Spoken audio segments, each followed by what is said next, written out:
L'esquisse, c'est la base pour pouvoir créer des volumes en 3 dimensions. Pour créer une esquisse, choisir un plan, ouvrir le module esquisse, dessiner une forme, par exemple un rectangle,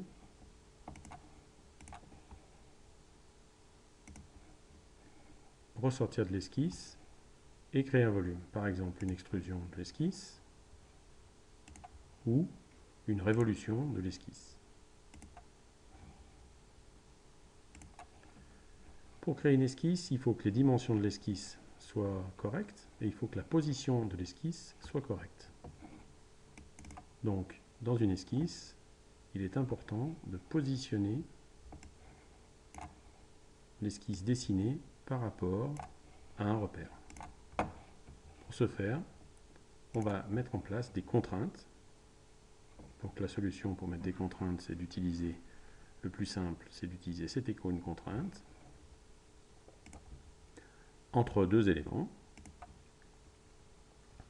Si la contrainte créée par défaut vous va, vous la gardez. Sinon, bouton droit pour choisir dans les autres possibilités ce qui vous intéresse. Par exemple, une coïncidence. Si je veux mettre plusieurs contraintes en même temps, un double clic sur l'icône permet de garder la possibilité. Je peux mettre une première cote. En double cliquant dessus, je change sa dimension. Une deuxième cote. Et je change sa dimension.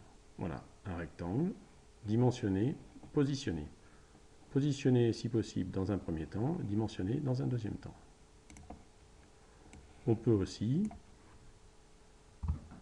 utiliser d'autres possibilités du logiciel. On a utilisé un rectangle.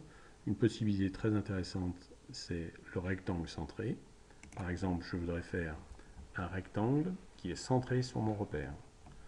Chose à ne pas faire, se positionner directement sur le centre du repère. Il faut toujours créer les formes en dehors du repère d'esquisse. Voilà un rectangle centré.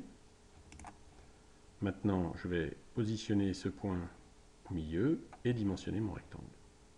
Double-clic sur la commande, point central, point du repère, bouton droit, coïncidence.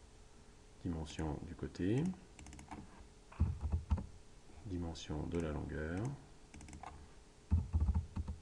On obtient un rectangle centré. Voilà pour la première étape au niveau de la création d'esquisse.